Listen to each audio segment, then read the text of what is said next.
Hey everyone, we are back here in Hagenstedt, and I have just been working on getting our bunker silos compacted, or as they say in the trade, the clamps filled, and I don't know. Anyways, need to get them to 100%. Check out this beast I found. I know I mentioned last time that the Liber, I think this was in the base game. Correct me if I'm wrong. If any of you remember FS13, not this particular model, I don't think, but this brand for a wheel loader. I found this thing out on the Giants Mod Hub. It is actually really nice. I'm glad I found this thing. It's got a nice interior. It's kind of a beast. You can open up the side cover. So if you want to, change some filters, check out, I don't know what else you do there. Looks like a really big filter or something. It's got a decent horn. That's the map, Brad. Kind of an air hornish. Good lights. Like LEDs. You can add this rear protection grille like I've got. Stainless, part stainless exhaust at least. Yeah, it looks really good. We're going to be using this thing eventually once our silos finish fermenting. I would say we come back and get some money. Let's lower this thing down. Oh, there we go. Yeah, she's a beaut. I like it. Let's check. I think I've got 100% on all of these now. I think 100%. And let's blanket the silo, or as we say in the biz, cover it. Beauty. All right. Beauty. Beauty. And double beauty. And there we go. I really don't remember how much I got completely out of this field. I just kind of kept going until we were done with the corn. Chaffing the corn, forage harvesting the corn. We can close our gate for safety. And that finishes up this field down yonder. Like I mentioned last time, I used to spend a great amount of time on this field because it was just a money maker, getting it over to the bunker silos and getting some silage and selling it. It was wonderful. All right, where do we need to go? I think, if I remember correctly, maybe you caught a glimpse of this bad boy last time. I think I may have tabbed through it. We've got a job to do.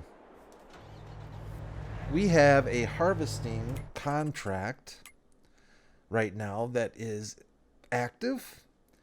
We need to harvest the sunflowers in field 39, and we're going to take this product to the farm shop.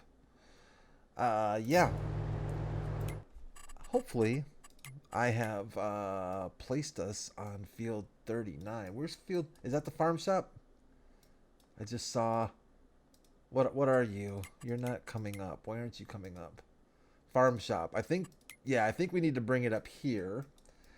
And oh, come on. That's on the opposite side of the map. That's not very nice. That's not very nice, Mr. Hagenstedt. But you know what? I wanted to see the map, and we're seeing it. That's good. That's what we're here for. That's what Throwback Thursday is all about, is just to experience what used to be, maps that we, maps and equipment even, I guess, to some extent, that we used to love to play on. So we are going to test our hired helpers out this time, see if they can make the drive all the way over to the farm shop. We've had varied success.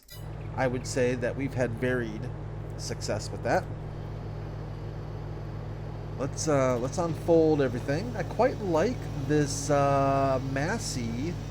I guess it's a Fent technically, right? The Ideal series. This one does have the steering wheel. Sharp looking combine though. Very sharp looking, very nice looking combine. Yeah, I definitely wouldn't turn that down.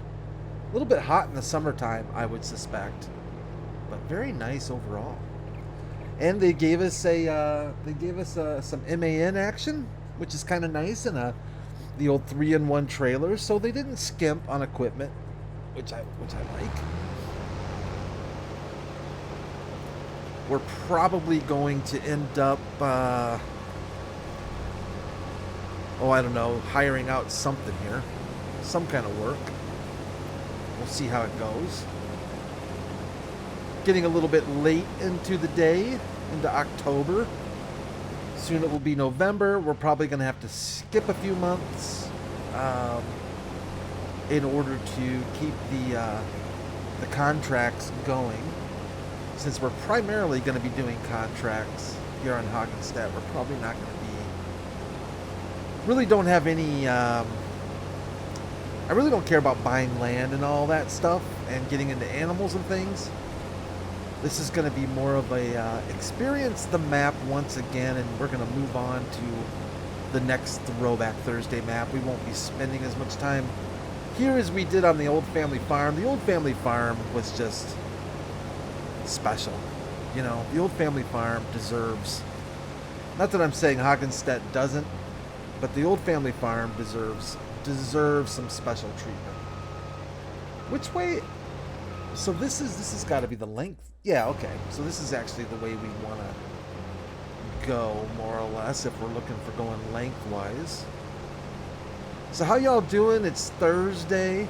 This week seems to be scooting by relatively quick for me. I don't know what's going on with that. I feel like the 2 weeks that I took kind of away from the channel to spend with my kids, spend some time with my kids and stuff was great. Absolutely loved it. But coming back to doing my regular daily videos and stuff, I feel grounded again. I feel like maybe that's why my weeks go by faster, because every day, you know, I'm kind of thinking about the video I'm going to go home and do. Normally my day, if it interests anyone out there at all, is kind of a, you know, I kind of have a 8 to 4:30 kind of a job. I work I work in the IT department at a very, very, very large worldwide company that specializes in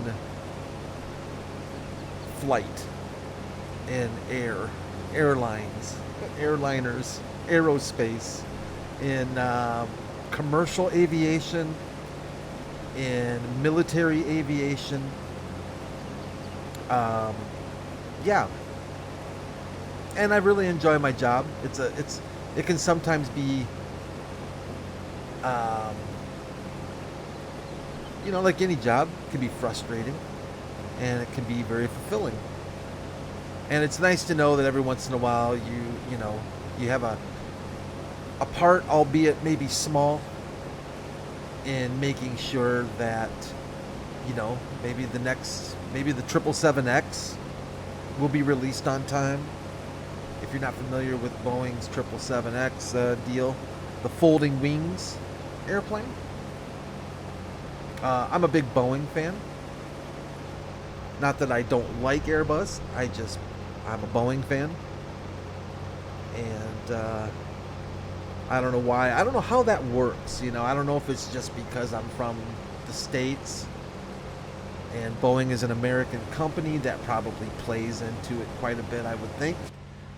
But in general, I just seem to like their airliners a little more. My favorite being the Dreamliner, an absolutely gorgeous airplane. I still remember the first time I saw the Dreamliner, the 787, take off, doing a nearly vertical nearly vertical takeoff. And I just got chills, and I've loved that airliner ever since. I love the way the wings kind of, you know, flow out like an eagle. It just looks, to me, it just looks epic. So I'm a big Dreamliner fan, but Boeing in general. I do follow Airbus stuff as well. And there's some pretty nifty military equipment that I like checking out every once in a while. But so yeah, that's kind of my 8 to 5, 8 to 4:30 gig. IT stuff. I try to keep the engineers and the managers and the shop floor and everybody and their brother happy and content, and of course working. You know, so I guess, you know, to some extent you can have an impact certainly on project deadlines and things like that. You know, sometimes you feel a little bit like you're in the background and not recognized, but I work with some really good people, and I think they appreciate. I feel like I'm appreciated for when I can help them out. I've done the job for a long time. I've not worked at this place that I'm working at now. I have not worked there for, I think it's going on maybe 2 years. Yeah, it should be about 2 years coming up here in a couple months.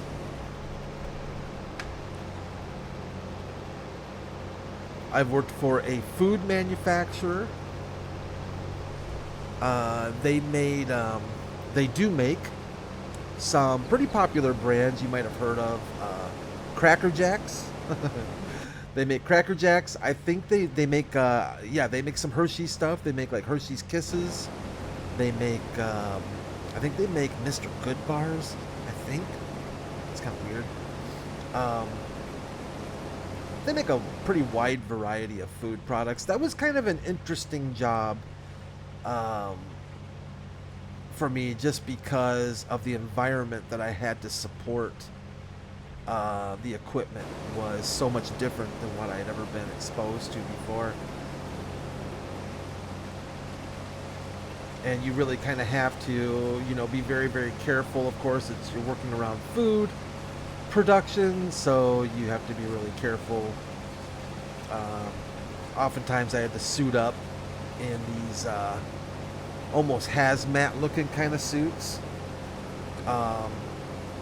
and, you know, do the booties and everything else on your shoes, and especially if you were going from one area of manufacturing where there were peanuts being used to another area that was a peanut allergen free. You had to be very, very careful. I learned quite a bit on that job because it not just from things like that, but it did expand my knowledge a bit, because they were a heavy thin client using company. The only real computers they had were in the office areas. And even then, a lot of the shop floor offices and stuff were using thin clients. And thin clients are, well, they're kind of nice to support because they really don't do much. They either work or they kind of don't. If they don't, it takes about 5 minutes to factory reset them, and then if they still don't work, then you just grab another thin client, put it in its place, and the person's off to the races. There's no, you know, Windows profiles. Well, there are Windows profiles, but they're not stored on the computer. They're roaming profiles. So that was kind of cool. You could, as an employee there, you could go to any. There's no way. Should I leave it? Should we just leave it? No. Yeah, no. Let's get it. I feel bad. It's gonna be all lonely. But yeah, you could go to any computer in the building you wanted and log in, and your desktop, your wallpaper, your data, everything was just there. So obviously a lot more back-end maintenance than front-end maintenance, Anyways, enough. I guess I'm kind of yapping. I don't know. Just kind of yapping.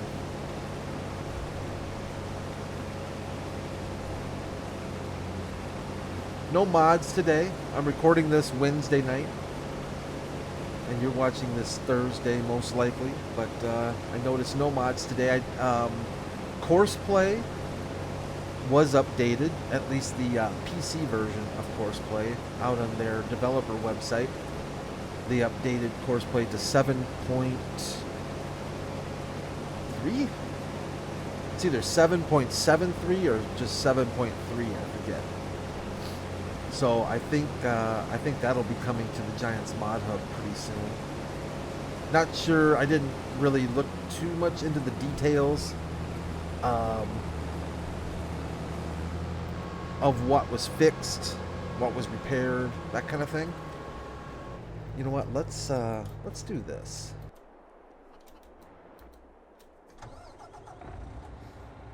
Could bring this closer.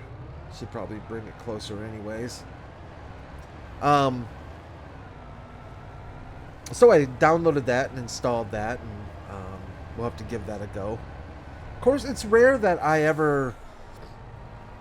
it's pretty rare that I ever get a version of Courseplay, even the beta versions, that are that bad, you know, that are unusable. It's rare. In fact, I haven't had that happen to me. I haven't had that happen to me at all yet in FS22. I've had a couple of versions of Courseplay, beta versions, that the one I remember when we were on Kubota Farm, it was doing some weird things with showing the alignment lines when you would pull up, when the combine would self-unload. It had these red kind of weird guidelines that weren't supposed to be there, but that was just a visual thing. So yeah, I feel pretty safe grabbing beta versions of Courseplay. I don't really ever feel like, and you know, worst comes to worst, you just get rid of it and go back, you know, the one before. No biggie. Thank God for Courseplay though, right? That is seriously a mod that, boy, I would hate to have to do. I'd hate to have to be without.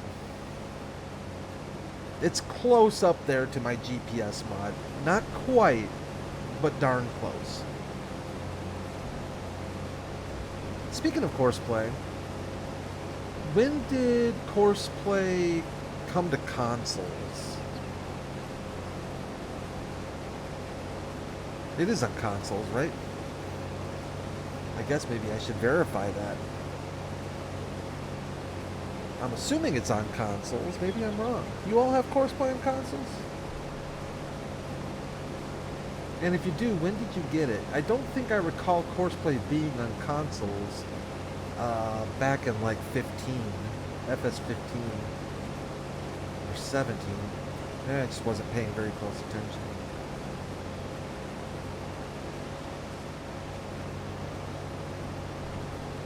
What's a kind of a nice video that Driver 53 released today, comparing fermenting silos. I just thought of something. We might be able to finish this field with this one trailer. We might not have to make more than one trip for selling. Actually, it's a pretty good sized trailer, so we might get away with this. But yeah, he had a good video out today on comparing fermenting silos for grass fermentation. It was kind of cool just to see how different how the different fermenting silos kind of compared as far as price and speed and whatnot. Of course, he plays, I think, primarily on consoles, so you're pretty much guaranteed with his videos, if you're a console player, that any mods he shows and stuff are going to be console friendly. I like his videos. I like his style. I like the way he presents stuff. He seems to, I would say, from what I can gather, he does some live streaming, but he seems to kind of, I'd say he kind of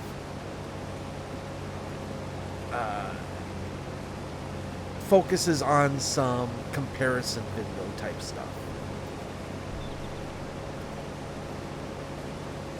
This pretty much looks the same here. Nothing different there, I would say, looking. And if we look at the course play screen, it looks, of course I'm looking at it real quick, but nothing really stands out too great about the newer version. Usually with course play, I think at this point they're just fine tuning. And a lot of the updates I noticed on Coursplay's website for their beta versions are updates for mods that have been released that don't work very well with Courseplay, so they do some tweaking and try to get those working a little bit better. And that's kind of a lot of the stuff I think they do along the way. But yeah, Driver53 seems to do a lot of comparison videos. I think he does a lot of getting the most out of this or that or the other thing, you know, how to get the most out of this kind of harvest, or I don't know. I think it's kind of fun. I think he does a nice job. So yeah, if you haven't checked out his channel, I would say that would be a good one. And it's kid friendly. So if you've got youngins that like to watch, no worries there.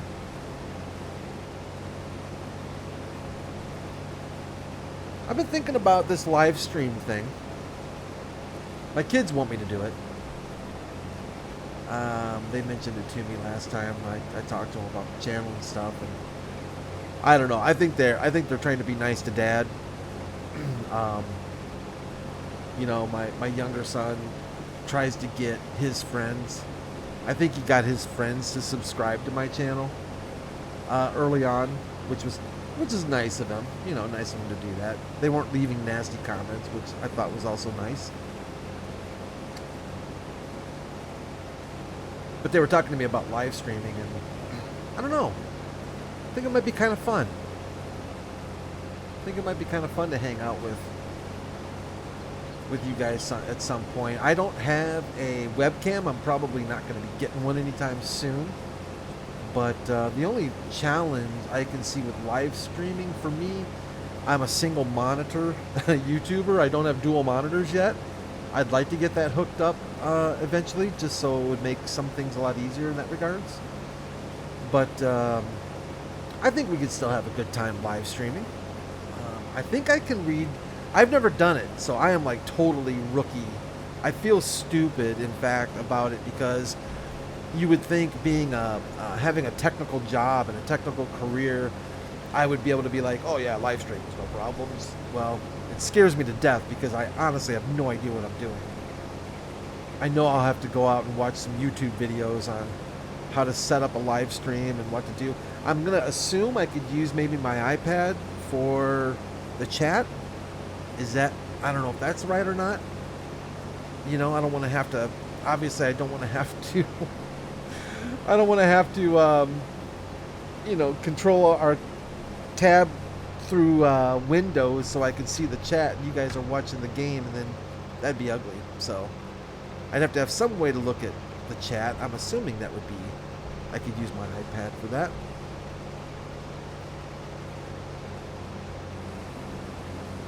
These newfangled things. We didn't have streaming when I was a kid. If you wanted to talk to somebody or play in front of your friends, you went over to their house. You took your board game with you. You picked up Monopoly and you walked over to your buddy's house and you liked it. Remember that dude on Saturday Night Live? Who was that? Dana Carvey? I used to walk 10 miles to school in my bare feet and we liked it.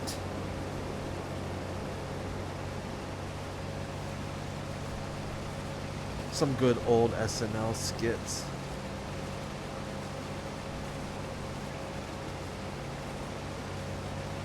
I'm liking this harvester though. Pretty sharp looking. I don't think I'd do the all black in the Harvester. I think I'd want, I don't know why, but when I, like for tractors, I'm okay with it. No, I'm not leaving you. We're not leaving a man behind. We are not leaving a man behind. I do like the black with the red, though. I like the way that corn head looks.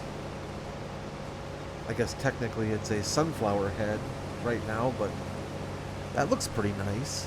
And then if you could get maybe some more like red on the Harvester itself a little bit to kind of matchy with that header, yeah, that'd be sharp.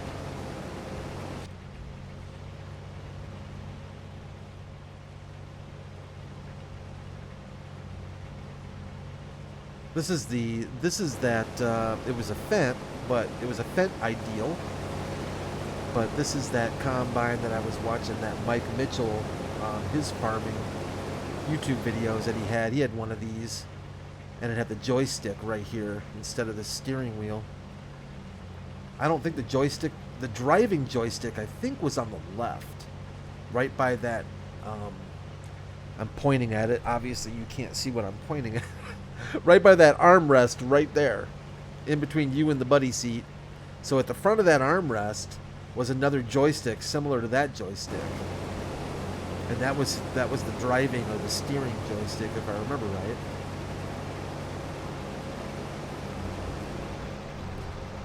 I can't remember if it was a tracked Ideal or if it was all wheels. Can't remember. He was talking about farmer's insurance, not the brand, but actual, farming insurance. Recently, he had a video on, I guess you would more specifically call it like crop insurance.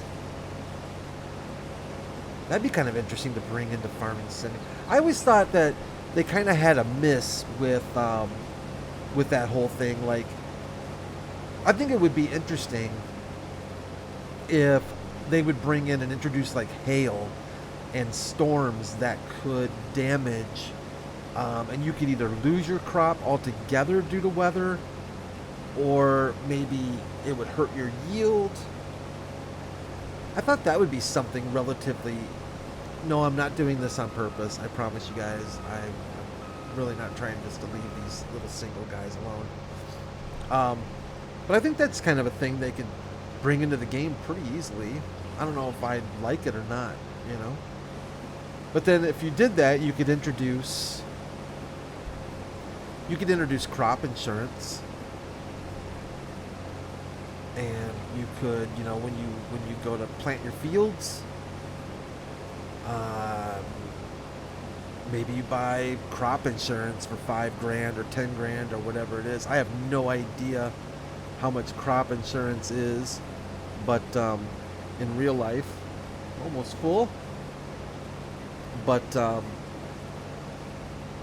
he was talking about it. Of course, he's a Canadian farmer, and I guess the insurance that they take out is, I want to say, like self-funded by all the farmers. So basically, at least one type of the insurance. I think there might be more than one type of farmers insurance for crops, but he basically was saying that it's basically just, it's kind of a roll of the dice. If you think, you take a chance. It can't be cheap. He said it was pretty expensive. So it's not something I think people do willy-nilly. My guess is when he says it's pretty expensive, it's probably quite expensive. But it guarantees you. I don't know how they work. He even talked about how they worked out the dollar value amount that you would get in a situation where you might lose an entire field, acres. I don't know if it's done by acres or how it's done, but like either due to drought, bugs. They've got some seriously nasty grasshopper issues. I was actually kind of shocked to see how much damage grasshoppers do and how quickly they can do it. And you want to talk about, you know how the old saying is, like rabbits? Well, I don't think rabbits have anything on grasshoppers. I mean, those things multiply like there's nobody's business, and from what I could gather from him, if you're not on top of that early and taking care of that those grasshoppers, you are screwed with a capital S. Yeah, they're nasty, very nasty. But yeah, and so, I guess there's been years, he said, where, you know, the yield has been way down due to drought or bugs or whatever it might be, a fire. You know, especially this year with all the fires that are going on up in our friend, our neighbor's land up there. Canada's been hit hard by that, and just think, you know, I mean, that's your livelihood. You don't sell, you don't make money. There's farmers, a lot of times, I don't think have alternatives to income. I think in a lot of these family farms, unless they're like large conglomerate business farms or something, most of these small, medium, and even large farms are just family run. And the whole family gets involved. They don't have time to go out and get a second job, or, you know, maybe dad is out on the fields all day and mom is as well, you know. She's running a combine or a seeder, or maybe she's at home taking care of the farm's financial business. You know, I mean, it's kind of a jack of all trades, right? You're an accountant, you're a lot of things. And I imagine it doesn't leave time for, you know, oh, no biggie, you know, if we don't get a crop this year, my wife's a nurse and we'd make it. No, I don't think that works that way a lot with farming families, I don't think. I'm a little jealous that I didn't grow up on a farm, to be honest with you. I think it would have been a pretty great experience, you know. And I think I can't really picture too many better ways to grow up as a kid, for experience and learning, you know, learning how to work, learning the importance of working. I think you'd pick up on a lot of things that are valuable for your whole life. Responsibilities, the whole 9 yards, you know? I just beat my kid. No, I probably shouldn't even say that. YouTube's just gonna nix this video.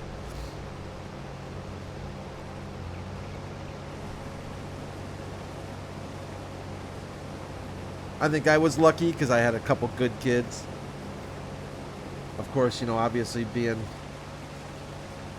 their dad, I might be partial, but I think I can be pretty honest with myself that if my kids were little brats, I think I would have recognized it. Hopefully I would have recognized it.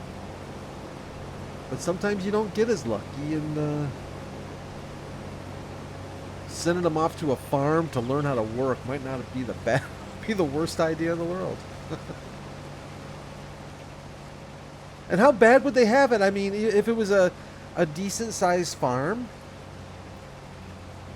I mean, I don't know about you, but when I was 14, 15, 16 years old, if I would have been behind the wheel of a combine, shoot, that would have been amazing. It would have been a lot better than the job I had working working at Comb Liquidators in Minnesota. What was it? North? Oh boy, North. I don't. Northtown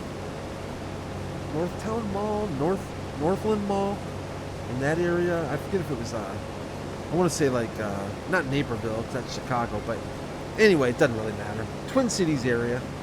And I think I've talked about this before, but man, I worked for this company, Comb Liquidators. They were a retailer. What a disaster.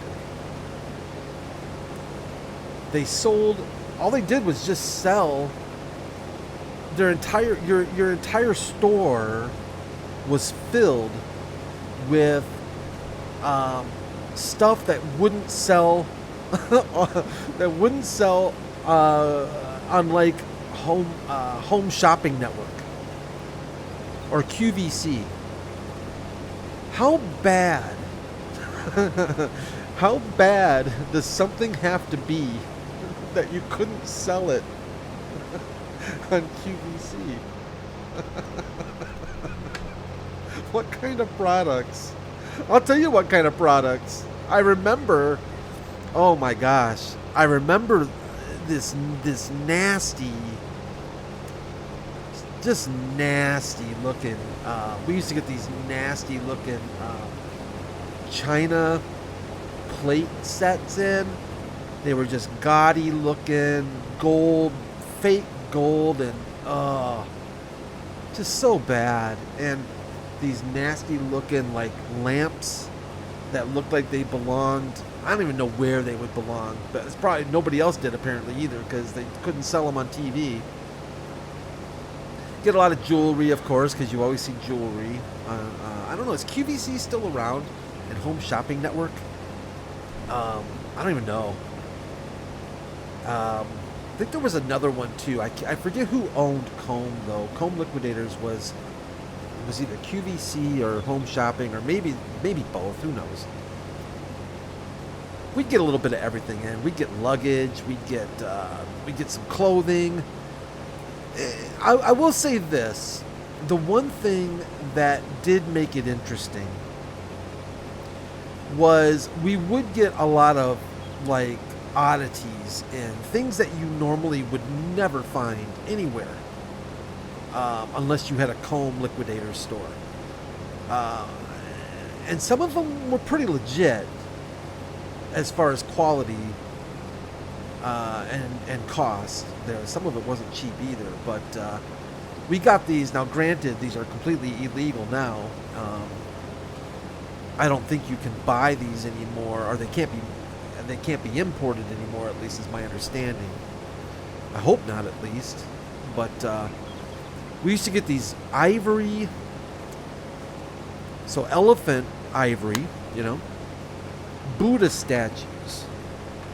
They were about probably 8 inches tall, maybe 6 or 8 inches tall. And there was just a little Buddha guy, legs crossed in the old Buddha kind of sit and pose thing. But they were made out of real ivory, so they weren't cheap. But that's the kind of stuff I'm talking about. Things like that where are you going to buy stuff like that? Well, you're going to buy it on TV at 3 o'clock in the morning, or go down to your local Comb Liquidators. But yeah, we had electronics. We had it all. The electronics was probably the one saving grace as far as what they sold, like car stereos and things like that, because you could actually get some decent electronics for actually some decent prices through Comb. I bought my first CD player there. I still remember, this will age me a bit for those of you who weren't around during this, but I still remember when I first heard about CDs, compact disc music, and I was like, and it was still not readily available. It was kind of still, just kind of a thing that was coming. But when it started becoming a little bit more prevalent, I think the first time I think the first compact disc I heard was Journey Frontiers, the Frontiers album. And granted, this was not on a special stereo. This was on like it was a Zenith. Yeah, Zenith. Oh yeah. It was a Zenith, one of these stereos. What do they call them? They're kind of you know how you used to be able to buy at Best Buy and things. You'd buy these rack mount stereos, but they were all like joined together in a rack. They weren't individual components. I'm trying to think of a couple brands that were really big. I don't know if it was I want to say Toshiba, but I don't think it was Toshiba. I think there was. Anyways, Zenith had one of these. Was it a component? What did they call those kind of stereo systems? Anyways, it had a CD player, had a radio player. It had a tape deck, if I remember right, cassette. And it was decent size. It wasn't like one of these full cabinet jobbers, but it was kind of a half cabinet size unit. And my boss brought in Journey, the Frontiers album. And I remember the first time I heard it, even on that piece of junk Zenith, I was so amazed at how good it sounded. Now, cassettes, mind you, I think they get a bit of a bad rap because you can get some really good audio out of a cassette. And if you don't believe me, definitely check out YouTube. Check out there's some good old boys and girls out there still reveling in the cassette era with good equipment, good speakers, decent speakers at least, and you can get good quality audio out of a cassette. But even with a good cassette, even with a good Chrome cassette, remember Chrome and remember the metal cassettes? Even if you had a high-end cassette deck, and I'm not talking like, you know, super high-end, like the, what is it, Nakamichi Dragon? I always wanted one of those Dragon cassette players, but they were expensive when they were years ago. They're even worse now. I think a Nakamichi Dragon, is that what they are? I hope I'm saying that right. Shoot, I think you'd still spend $2,000 or $3,000 I think on if you found one in good working order. But anyways, even with the decent audio that I was used to, because I was kind of an audio, I didn't scrimp on audio. I liked decent sounding audio. I didn't have the highest end of stuff, but I at least had decent stuff, right? But hearing that CD for the first time, it gave me chills. It just gave me chills. Just give me a minute. I'm just thinking back. No, it wasn't quite that, but it did give me chills. And, yeah. I don't know where I'm going with all of this. I'm just going to continue yapping, I guess, but... Oh, because of Chrome. Yeah, I ended up buying that Zenith. Setup, actually. It was priced right, and it had everything I needed. It had a CD player, which I really wanted, and it had the cassette deck because I had a ton of cassettes.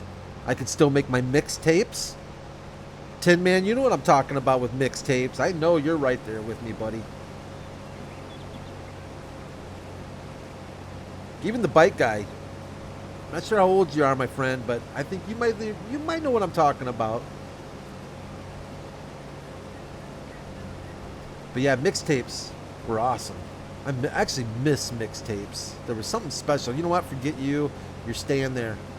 I might come back and get you later, but you're staying there.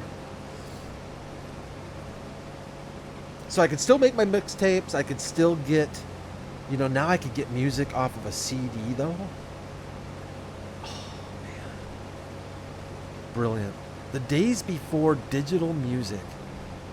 How weird is that? The fact that we actually used to live in a society where if you wanted to buy music, you had to buy it.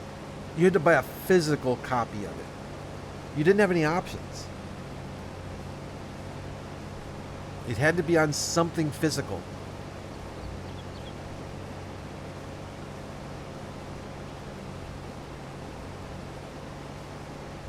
Hopefully not an 8-track. I got to the point, oh man, just from a nostalgia point of view, I do kind of miss the 8-track, but I used to listen to the, I had an ABBA album. Oh man, it might have been Voulez-Vous. If you're an ABBA fan, you know it's what I'm talking about. With Does Your Mother Know? If It Wasn't for the Nights, of course, Dancing Queen. Huge. Oh wait, Dancing Queen wasn't on Voulez-Vous, was it? I don't think. Anyways, I can see the blue cover right now with the two girls and the two boys standing there in their would have been 80s, maybe. Was Voulez-Vous early 80s? Forget. But anyways, yeah, I mean, there was none of this, you know, go online stuff. This was, you had to go to a store, you had to buy a record, you had to buy an 8-track, you could buy a cassette, reel to reel, if you were fancy schmancy. You could actually, maybe you were a reel to reel person. I was never a reel to reel person. I wish I would have been. That is one format I never got into, and I kind of regret that. It's a lot of money now getting into reel to reel. But they look amazing, don't they? Watching that reel to reel playing music, it just looks amazing. But I was so used to, I listened to that album so much that, you know, with 8 tracks, when they skipped or went to the next track, you know, it was like, it was always at the exact same spot in a song. Unless you were super lucky, you never were this lucky. You were never lucky to have the track go to the next track in between songs. I don't think I ever had a single 8-track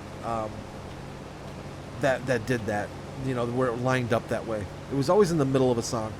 But I got so used to where it would skip that's how you just knew the song. You know, you would sing it, and and you would be singing along, and then you would like do the 8-track skip as part of the song, and then keep singing, because that's how you always heard it.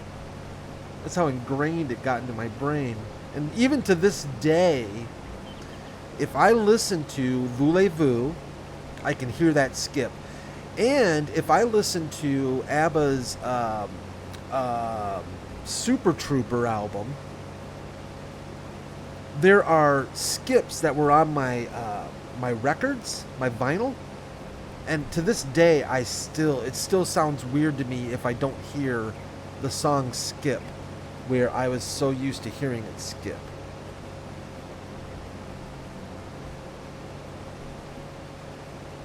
But then compact disc came along, and as long as, you know, you had a decent player and you had a clean disc and it wasn't all, I do remember there was this thing where they were supposed to be indestructible. I remember that going around like, oh, compact discs are indestructible. And I do remember testing that out and finding out clearly that compact discs were not indestructible. I think I did it with a Bob Dylan CD. Yay! Oh man, Bob Dylan. Not for me. He's not for me. I get it. I get why some people really love him, why so many people did love him, or do love him. He's just not for me. I just can't get past the singing voice. It's too much for me. You know, Bob, stick to songwriting, man. You were an amazing songwriter. But leave it to somebody else to sing, though. Really, just do us all a favor.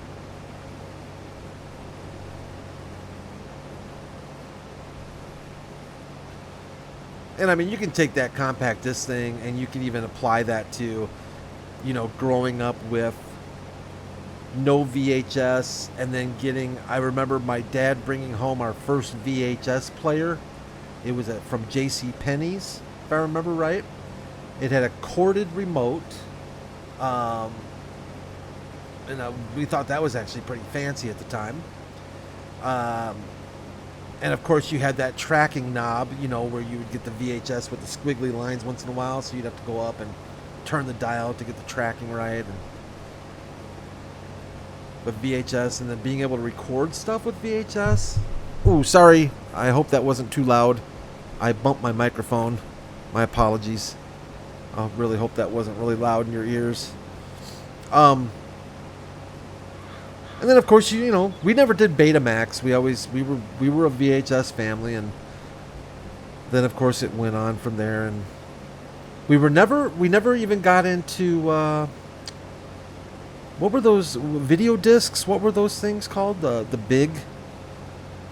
stinking big round. They looked like vinyl albums, but I don't know if they were about the same as a vinyl album. Was it Laserdisc? Is that what it was called? Laserdisc? We never owned any of those. I don't even think we ever rented.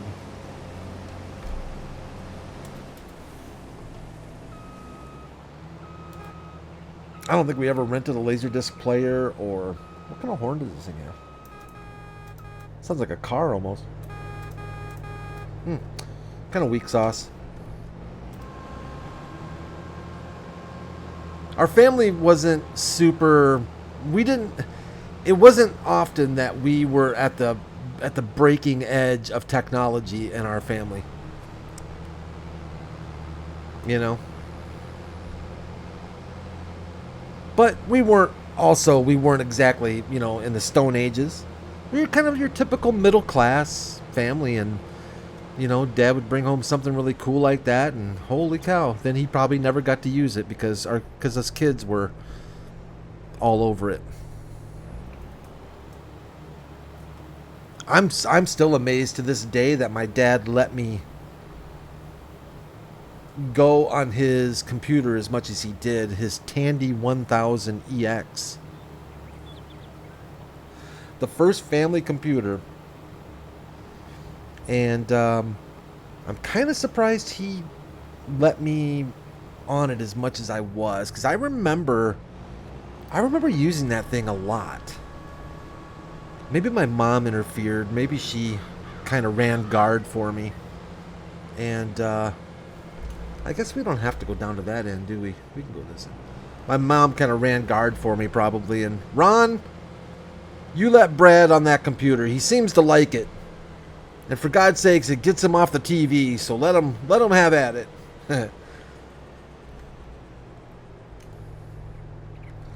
Did a lot of music on that thing. A lot of music theory. I was in a music theory class in high school. I wanted to take, that was my major in college, and I wanted to take as much music as I could in high school. I went to a large high school, so we had music theory available. And I still remember using that Tandy 1000 for scoring music. I found a music scoring program that I just was so into. I buried myself in that, and that was, you know, who knew? Someday that would be my career direction, was computers. So there you go. You never know. But anyways, I'm looking at the time. We are definitely on the long haul for this one. I hope YouTube is kind to me and is able to get this thing processed to HD in time for you all to watch in better quality.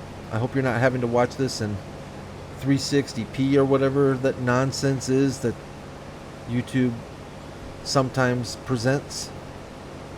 I haven't had a lot of problems with processing times lately. Knock on wood.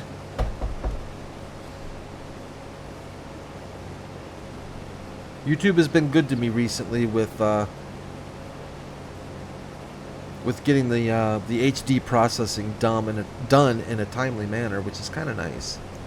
I had a bad stretch there for a while where it seemed like every video I uploaded, I'd get the message, processing to HD is taking longer than expected. As soon as I saw that, I was like, oh boy. Because then, if you see that message, it could be anywhere from an extra hour to an extra day, or 2 days, or 3 days. And I tried all the tricks that you're told about, you know, online, and you can watch the YouTube videos on it, you can read on forums. You know, if you go in and do this or that, it supposedly helps, but some of the tricks seemed to work, some of them didn't. I don't know. It seemed like you either just got lucky or you didn't, you know.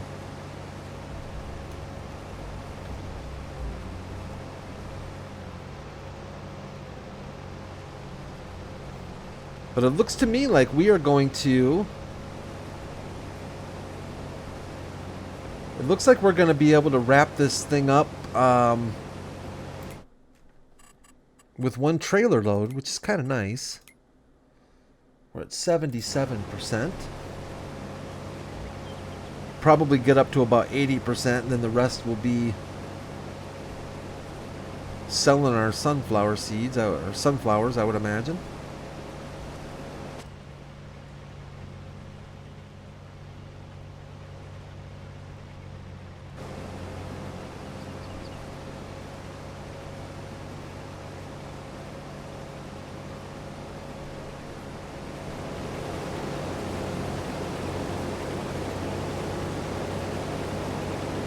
Exhaust spittle.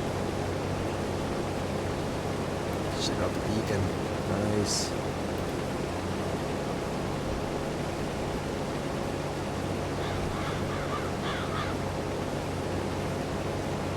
I did see, in case any of you are interested, Disturbed Simulation, his channel. He's a British chap, from what I can gather. He released a video today on how to add, using that new camera mod, how to add additional cameras to combines and tractors if you so desire to do that. If you've got a favorite mod combine or tractor or something and you're super interested in adding those additional cameras, excuse me guys, he released a video today that I guess he demonstrates how you can do that. Apparently, depending on what cameras you're trying to add, maybe depending on what vehicle it is, he said it can be either quite easy or quite difficult. So I don't know, depends on maybe your level of comfort where you're at with modding and using Giants Editor, because I think it involves both editing XML and going into, I think you have to go into Giants Editor at some point. My guess would be that you have to bring the, let's say the tractor, I think you have to bring it into Giants Editor in order to find out the point or the axis at where the cameras are going to be located. That's my guess. So that way you can add those numbers into the XML file. At least that would be my guess as to why you'd need to go into the Giants Editor. I don't think you have to physically place like anything onto a tractor or combine. I think it's just, I think the XML file needs to know the, I don't know if I'm saying the right words, but you know what I'm saying, the axis, the X, Y, and Z axis that where it's going to go. And I think that because I did a little bit of I added the auto load. I added Loki's universal auto load mod. If you had a trailer that didn't support auto load, you could add auto load functionality to that trailer using Loki's universal autoload, and that was part of the part of what you had to do was bring the trailer into Giant's editor, and you had to define where that auto load space was going to be. So my guess is that's probably what the camera situation's all about. I could be wrong. I'm just throwing that out there. But if you are interested in doing something like that, if that sounds like fun, or you've got something where you think it'd be, maybe you got a combine and you really, really want a camera on the pipe or a butt camera, and it's not there, it's not a base game thing. Evidently, you can. Oh, I know. I don't want to fold you. I want to fold the head. There we go. So if you want to check out that video, I think he does a nice job. I've watched some of his other tutorial videos for modding, and I think he does a nice job. He seems to do kind of do it in a way that's not, he's not trying to be fancy about anything or show off. He's just trying to do it in a way that most people can understand, and seems pretty relatable. So yeah, I thought that was kind of cool that he released that. Probably not something I'm gonna do. I really don't have a lot of interest in adding more cameras. If I'm being honest, I just not really up my alley. But if you want to, you know where to go. Guys, I think, should we take where are we at here? 80%. Yep. And we have to go to the farm shop. I guess it would be silly for us not to finish this, right? We're in it this far. I know this is a long video. My apologies. We're in it this far, and I would hate to prematurely. Nice that boy, it just fit this trailer too. That worked out nicely. 94% full. Yeah, couldn't have asked for a better way for that to work out, that's for sure. Uh-oh. Whoops. Kind of forget there's a wall there. Where are we going? Let me do this. Let me mark this bad boy. Can we tag this thing so I can kind of have a bit of a... Where's tag? Where's my tag? Why can't I tag? Farmland. Where is the tag? Maybe you can't tag.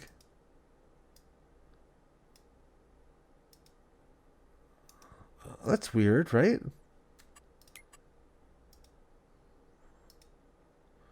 Huh. What am I... What? Oh, Brad. Brad. I think you can't tag. Let's see. Can you tag? Tag. Yeah, there is no taggy. Why no taggy? No taggy.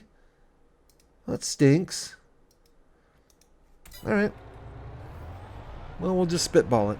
We'll I think I kind of know where it is. Now that I see that deal right there, I think I kind of got an idea of where we're going. It's kind of that, isn't it kind of that roadside, deal? Is there a gas station there too? I don't think, well, maybe not a gas station, but I think I know where we're heading. We'll give it the old college try here. As long as I don't get stuck. Is this a road or am I on a... Oh, no. Is this that trail for that bridge? Uh-oh. Oh, no, this isn't. Okay, good. I thought we were heading...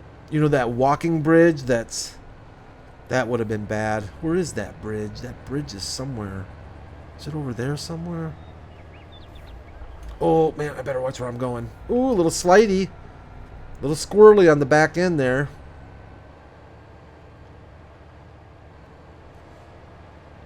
Let's try and take this corner. Ooh. Ooh, yeah, we lost it. I lost it. Uh-oh. All right. We got it back. We got it back. Nice. Very nice. I'm glad they gave us this truck and not a slow, stinking tractor. This is kind of nice. We made out pretty well with this whole thing. Where are we? Am I going the completely wrong way? It would be so me. Oh, no, we're doing good. Oh, we're doing really good. I Forrest Gumped my way through this somehow. And actually am getting close to where we need to be. How do you like them apples? Did I miss our... Well, I shouldn't talk yet because I just missed our turn.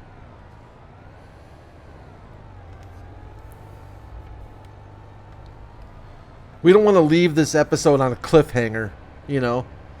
Will Brad make it to the selling point? Will the truck start? Will it run? Will he get into a crash? Yes to all the above. He will crash and he will burn. But that is the way I drive. Is this where we're going right here, peeps? Because if I sell it to the wrong place, that won't be good. Light up. There you go. Are we at the right place? I think we are. I think that's us poking out right there on the right-hand side of that exclamation point. Oh, let's see. If I dump it and we start making money right away, I'm at the wrong place. No, I think we're good. I think we're good. Contracts. Contracts. Contracts. Oh, yeah, we're good. We're so good. We should make a little extra cash. Oh, we didn't make... Well, 11,000 bucks. Not too shabby. We're not really in it for the money, you know.